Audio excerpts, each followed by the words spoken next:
So, welcome back everybody to the last lecture on introduction to soft matter, and in the last class we were discussing the idea of the complex modulus, and we had stopped at a particular problem. The problem was the idea of the Maxwell fluid, where we took the governing equation in the format of P1 q sigma dot plus P naught sigma equal to q1 epsilon dot, right.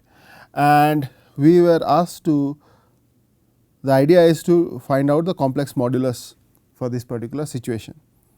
So, we have already established that this formula is correct, where G star omega is given by this set of terms on the right hand side. Now, for the case of the Maxwell fluid, we know that this particular term is not there. So, we do not have to worry about this term, we only have to evaluate this particular integral. And we had seen in the last class also that this quantity delta G s here is of this particular format, right.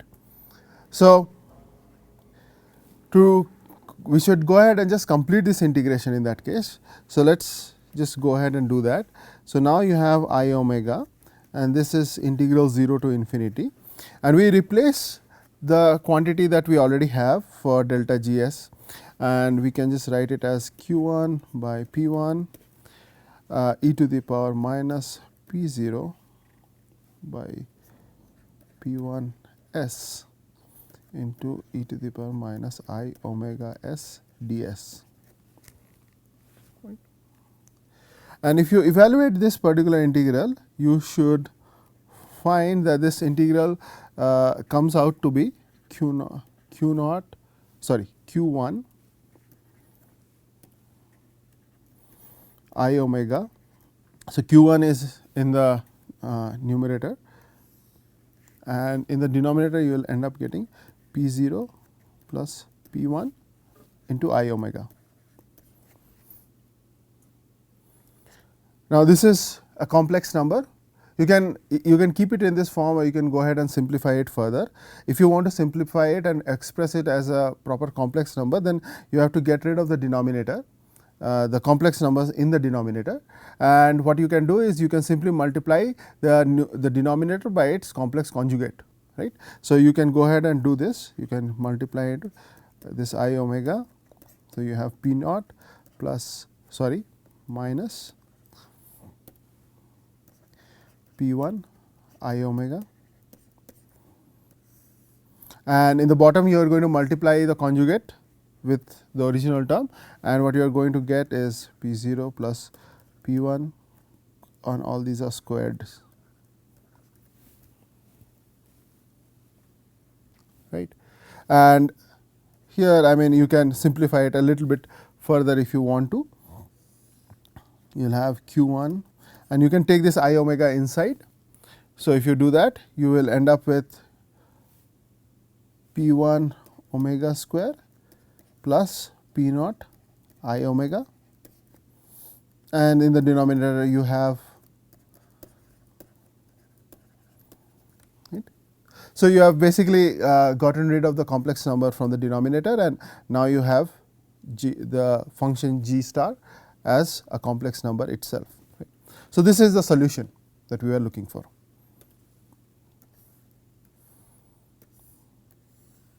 Now, for a Maxwell model, you obviously know what these p 1, p naught, q 1 are, and you can go ahead and replace these, and you can evaluate that for the model that you have built. Now, there is one more way of getting to the same solution, and that for that. So, just consider a situation where the transients have died out. Your input was a sinusoidal wave, right. So, your input was, so an alternate method is, we have the input is a sinusoidal function. So, your epsilon t is equal to epsilon naught e to the power I omega t, and in this case we know that your stress will be g star omega epsilon 0 e to the power I omega t. Okay. This is the situation when the transients have died out, leaving the steady state response. Right. So, if you consider back the equation of that form that we had taken. So, for an equation of the form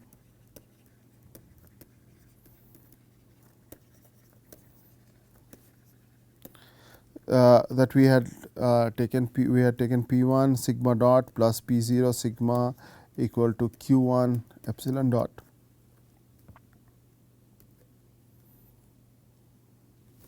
In this kind of a case, you can just go ahead and replace, since you know the functional forms, you can just go ahead and replace sigma t and epsilon t. These are the derivatives.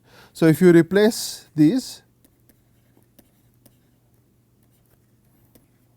sigma comma sigma dot and epsilon dot, then you will get a case where you have a derivative of sigma. So, here you will actually end up multiplying this with I omega,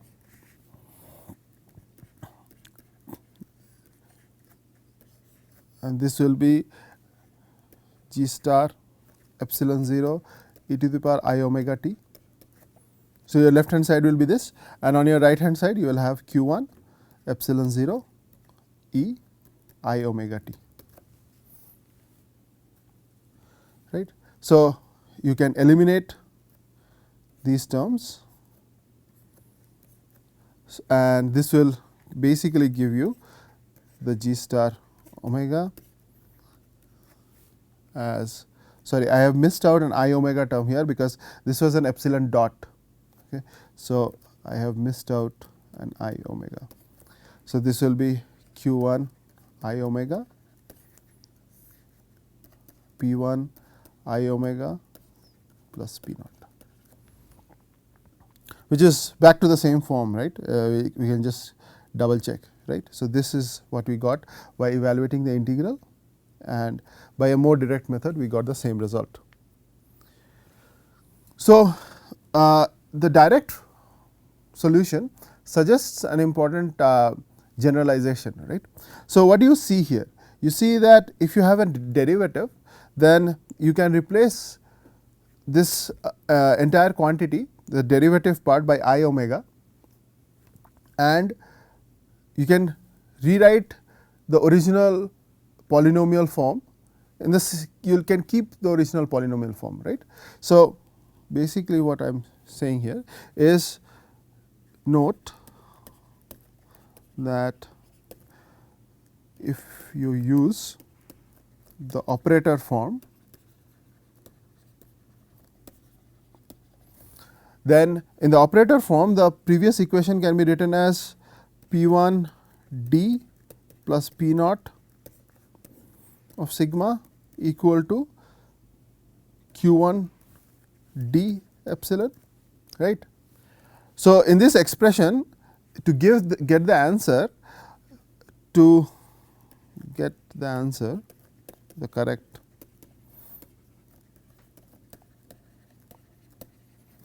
set your d as I omega, or set d as I omega and epsilon as 1. So, you just take the previous equation, set d as I omega here and set epsilon as 1, and you can get back the same form of g star, right. And we have to set one more thing, we have to set this sigma as g star.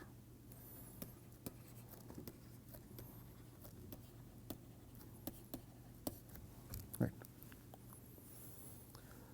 So, in the generalized case, you can show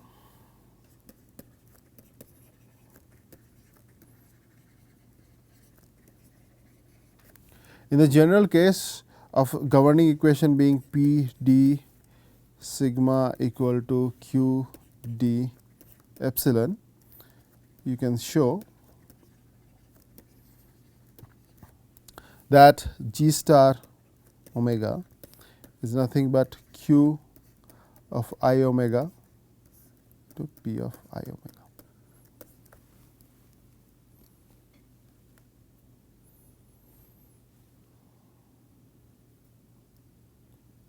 right.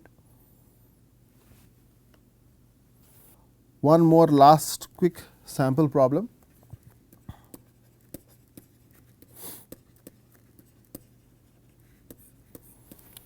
And we have let us say from the Kelvin-Voigt-Mayer body you have P naught sigma equal to Q naught epsilon plus Q 1 epsilon dot, right. So, this is the governing equation for the Kelvin-Mayer-Voigt body.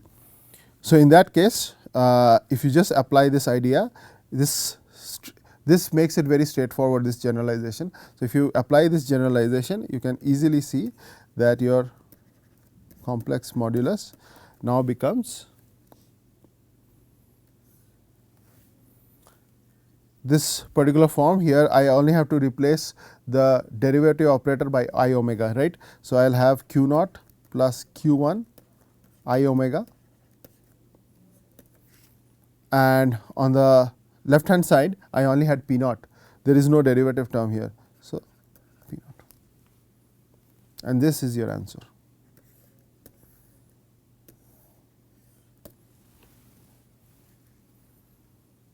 And please note that this complex modulus term contains both the storage and the loss moduli, right.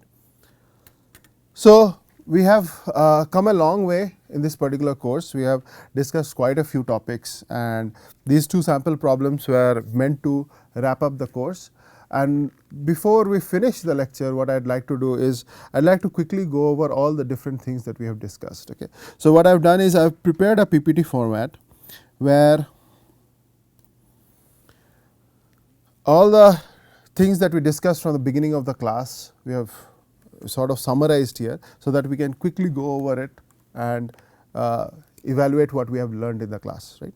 So, we started off in the beginning of the class by discussing some important definitions, which included definitions of soft condensed matter, colloids, viscoelasticity. We discussed the idea of natural time scales in a historical context, and we discussed the historical context for the definition of the Deborah number as well. And we also discussed the differentiation between the Deborah number and the Wiesenberg number, right. And once we did that, we decided to take a macroscopic formulation for viscoelasticity, and we saw that the basis of that can be tested by 6 important tests, including the stress control test, the release of stress, the strain control test, and the effect of different histories, energy dissipation, and effect of sinusoidal oscillations. So, we did not touch upon energy dissipation too much in this particular course. That can be done in a more advanced level course, but we did touch upon at the very end. We also discussed the idea of the sinusoidal oscillations, although initially we had started with the stress response and the strain control test.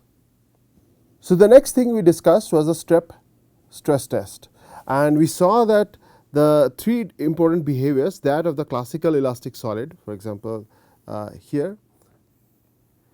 So, the classical elastic solid, when you put a step stress, then the response is actually rather simple, right, and this is something that you have already been familiar with. We also discussed the behavior of the classical viscous fluid, where when you put a step stress, then the viscous fluid continuously strains, right. So, the fluid, this basically encapsulates the idea that a fluid cannot withstand shear. Now, these two together, the classical elastic and the classical viscous, in some senses when you put these responses together, becomes the response of a viscoelastic material, because it has both the term visco and the elastic. And this is the response to a step stress test, where we see that when you apply a stress, you have an immediate solid like response from 0 to A, and then you had a continuous straining from A to B. And then when you relax, when the stress is taken away, then the strain slowly decays, and this can decay to 0, or it can decay to a non-zero value. So, this can either be 0 or a non-zero value, right. So, or non-zero, depending on the situation. Okay. Next, the other important test was the step strain test, where again we saw and we understood the response of a viscoelastic material in terms of the responses of the classical elastic solid and the classical viscous fluid. Okay. And the important thing here to note was that when you have a viscoelastic fluid and you apply a step strain, then the stress decreases, and this is the very classical stress relaxation phenomena. Right. And these two tests together, the fact that you can have a material that is continuously straining under applied constant stress, and the fact that you can have a decay in stress when you have apply a constant strain. This led us to develop two important concepts, which is the concepts of the creep function and the stress relaxation function. Now, the creep function here J and these two here in the brackets implies that J is a function of the applied stress and is also a function of time. When the idea of linear scaling or the principle of linear scaling is valid, then you can divide this function J by sigma, and you get a function that is only dependent upon time. Okay. And this became the creep modulus. Similarly, for the stress relaxation phenomena, if the principle of linear scaling is valid, then you can divide the function g. Here the function g is a function of two important parameters, the strain and the time. And when you divide it and assuming that linear scaling is valid, you end up getting a function which is only a function of time now. So, this is one of the singular important aspects that we covered in this particular course. Once we did that, we tried to familiarize ourselves as to why this sort of happens, and we discussed because we already know that soft material refers to a collective of many different types of materials. We tried to discuss the different types of materials that fall under this category. So, we discussed polymers, we discussed surfactants and liquid crystals. To discuss these, we also discussed the preliminary ideas of the interatomic bonds and how they are relevant here. Now, this does not obviously reflect an exhaustive list, but polymers are one of the most widely used materials nowadays in industry. So, we discussed that in a little bit more detail. So, we for example discussed the idea of molecular weight calculations of polymers, for example the weight averaged molecular weight, this is the viscosity averaged molecular weight, and other important parameters are associated with it. After that, we moved on to distinguish an important set of equations which is called the constitutive equation. So, we first started off with understanding that they are different than the conservation laws, and then we enumerated many of the important constitutive equations that we find ourselves commonly in solid and fluid mechanics. For example, the perfect fluid, right, and the Hookean solid, and obviously the Newtonian fluid. And here you will, once you use this constitutive equation, you will end up with the Navier-Stokes equation once you do the proper formulation for the conservation of linear momentum. The two important models here listed here, the Carew model and the power law fluid. Now, these were two inelastic models that we discussed, and they were really important introductions into this behavior of different types of soft materials such as polymers. Right? They are called inelastic because they do not have the elastic term in them, but still the fact that the viscosity varies as a function of shear rate was an important understanding, and these models are very, very useful. From that, we went on to understand the concept of simple shear flows and related concepts of normal stress differences.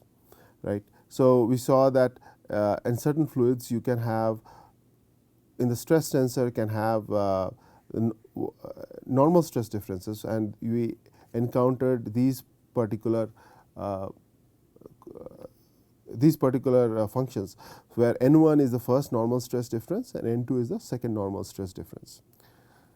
We familiarized ourselves with we saw some experimental results on the rod climbing effect, and this is a very, very classical effect whenever it comes to polymers and viscoelastic materials.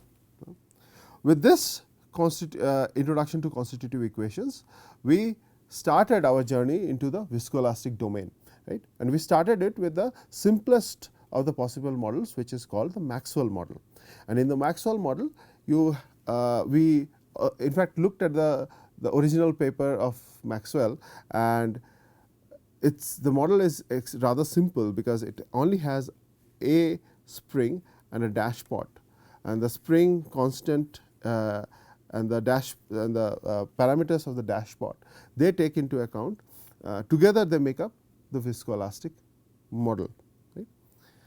Here the spring and the dashpot are placed in series, and we saw a similar another model, which is Kelvin-Voigt-Meyer body, but here the spring and the dashpot are now in parallel.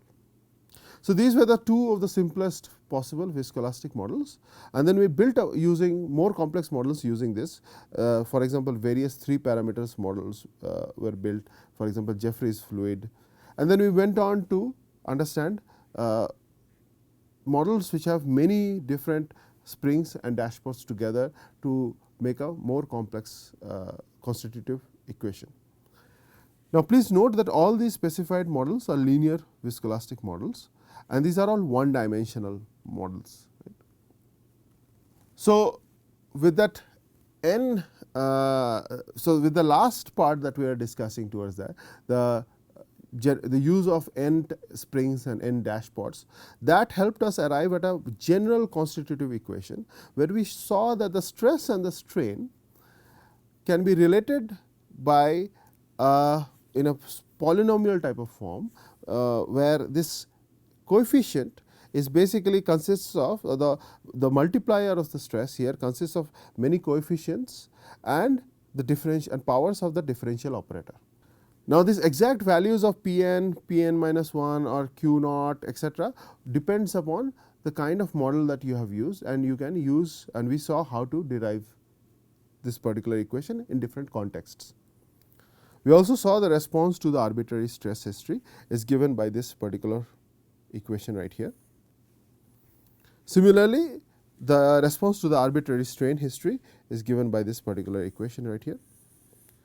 We also familiarize ourselves with different variations of these equations, because this term here it represents a convolution. You can have different variations which are equivalent in nature. I also discussed that in some books, instead of 0 plus, you have the lower bound is the lower limit starts from minus infinity, and in this case this first term is not required.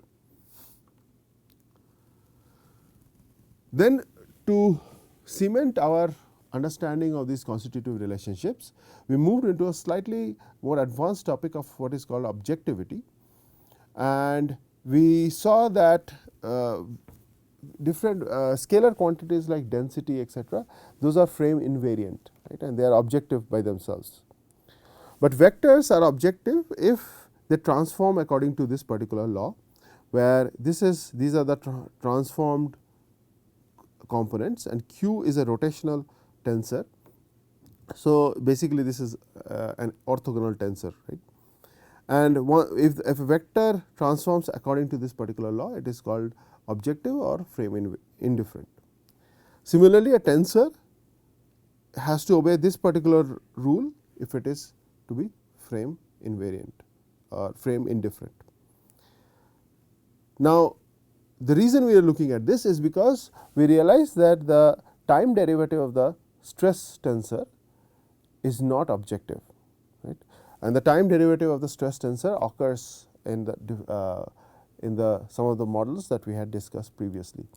So, this basically serves as an introduction to the ideas of continuum mechanics, where there are objective derivatives, and we did not go into depths of that, but Oldroyd was one of the pioneers of this, and the Oldroyd AB fluids use objective derivatives, and there are other type of viscoelastic models which also employ objective derivatives. We did not do this in this particular course, but this is a logical conclusion of what we had discussed, and you can take up this in a more advanced course on this particular topic. After that, as in this course, in the very beginning of this course, we had said that we should understand material properties not only as being time dependent variables, but also as frequency dependent variables. So, we looked at response to sinusoidal oscillations, and we asked ourselves the question that if a viscoelastic material is subjected to a sinusoidal oscillation where the input of strain is a sinusoidal function, then what will be the corresponding output, and we found out that the corresponding output occurs in the form of this equation here, equation 4, where this term G dash is also called the storage modulus. The term G double dash is called the loss modulus, and under certain assumptions you can relate the particular form of the stress relaxation function to G dash and G double dash by this important integral equations right here. We also saw that for viscoelastic material, there is always a phase difference between the input and the output, and the phase difference is given by this particular form, where del W del is the phase difference, and it is given as the tan inverse of G double dash by G dash. Here the fact that we have omega in the in brackets refers to the idea that G dash and G double dash are functions of the imposed frequency omega. The same formulation that we did previously can be written in the complex form, and if we choose to write the input in this particular form, where I is the complex number. So, epsilon naught e to the power I omega s, this is now a complex number, but the complex number has cosine and sine forms, which are, so basically you still have the time dependent oscillations. Then the corresponding output can be written in this particular form. This is a very simple equation here, but G dash now is a complex number, sorry, this is G star, not G dash. G star is now a complex number, and this complex number is also called the complex modulus, and this is given as G dash plus I G double dash. Right. Once again, please, I here is the complex number or root over of -1. Now, this G dash or the complex modulus is a material property, and we also looked at two other material properties, which are dynamic viscosity defined as G double dash by omega, and the complex viscosity, which is defined as G star by omega. And so that's sorry. So that sums up about almost all the things that we covered in this particular course, and as I said, this is a beginning level course. So you are probably some of you who are taking this course are probably going to take courses on rheology, etc., and hopefully that will be very helpful. The contents of this course will be very helpful to you. Now, I'd like to just include two more important notes for clarification, and that is, we had initially used the symbol mu for viscosity, and a few lectures later we changed it to eta for viscosity. So, this slight discrepancy is there, and in the integration of the stress relaxation function and the creep function, we have, or many times we have used S as a dummy variable for integrations, and the dummy variable S is used in the time sense. But it is different than the variable used in Laplace transforms. So, we use the Laplace transforms to solve some of the equations, and there also an S appeared, but the two S's are different. One is in the Laplace domain and the other is in the time domain. Okay. So, with this note I would like to conclude, and what we have done is in this entire course we have gone through quite a lot of material. Our biggest focus was on understanding the phenomena of creep and this phenomena of stress relaxation that we kept seeing in different forms. Even when we are discussing the different viscoelastic models, our focus was still on understanding the creep function and the stress relaxation function for those models. Right. So, this course, as I had said earlier, also is a beginning level course, and it is meant to familiarize yourself with the various terms that are used in this area, and hopefully you are going to take more advanced level courses in this. For example, courses on rheology or courses on condensed matter physics or viscoelasticity, etc. And I hope that this course, the contents of this course will be very useful to you in understanding the area of soft materials, and if you decide to take advanced courses, the material covered hopefully would be extremely helpful and advantageous to you. So with this, we are ready to end this course, and thank you very much for your time, and good luck. Okay.